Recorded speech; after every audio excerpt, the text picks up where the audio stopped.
Assalamualaikum, hai Sobat Semanjo, selamat datang di podcast kita hari ini. Bersama saya Denisa Fioraya sebagai presenter dan rekan saya Farhan Primaditya sebagai presenter kedua, dan kita kedatangan tamu spesial dari SMA Negeri 1 Trimurjo. Tolong perkenalkan kan namanya siapa? Saya Davin Kurniawan dari kelas 10-4. Kenalkan, nama saya Dwi Bajar dari 10-4. Oke, sebelumnya tahu nggak nih Kak apa podcast yang mau kita bawakan kali ini? Yang tahu kita ya podcast apa yang main? Teman. Oke, tema yang kita mau bawakan kali ini adalah tentang jalan rusak. Mengenai jalan rusak, apa sih yang terbesit dalam benak Kakak ketika mendengar jalan rusak? Yang pasti ada jalan, di situ banyak lubangnya. Oke, jalan ada lubangnya kayak. Oke, jadi menurut Kakak, kira-kira ada nggak sih pasal yang mengatur tentang jalan rusak ini? Ada. Menurut saya ada. Oke, ada nih Kak ya. Nah sekarang menurut Anda sendiri apa yang Anda rasakan saat melewati jalan rusak? Yang saya rasakan itu jika melewati jalan rusak ya, Ya.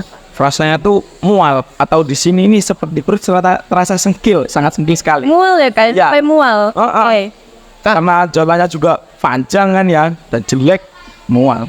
Kalau ada trouble kayak kena kecelakaan apa banyak bocor di jalan rusak itu pernah atau tidak? Kalau kecelakaan sih ya mungkin hampir ya, seperti bahasanya blender atau playset, licin, karena licin ya.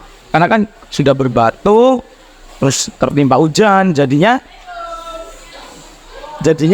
licin, dan biasanya banyak seperti terpleset gitu ya. Wi Fajar, apa kan pernah? Alhamdulillah belum pernah sama sekali. Oh, jadi Kak Fajar belum pernah ya mengalami ininya. Oke.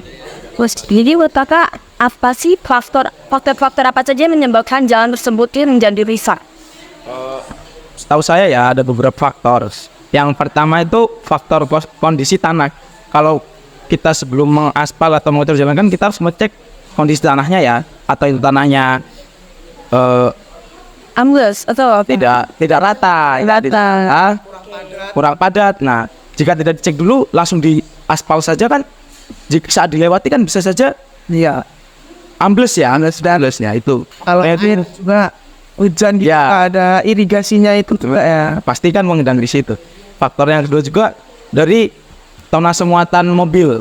Jika aspalnya tipis tapi yang melewati mobil-mobil bermuatan tinggi atau banyak, itu pasti akan rusak. Oke. Untuk selanjutnya, menurut Kakak siapa sih yang bertanggung jawab atas kerusakan jalan ini? Setahu saya kalau ada jalan yang rusak, kita itu harus melapor ke Kementerian PUPR atau dinas terkait lah intinya, atau ke pemerintah kabupaten, pemerintah provinsi, pemerintah kota. Itu kita bisa lapor ke instansi tersebut. Oke. Jadi kesimpulan podcast kali ini adalah Jalan yang rusak harus segera diperbaiki karena membahayakan para pengendara yang melewati jalan tersebut. oke.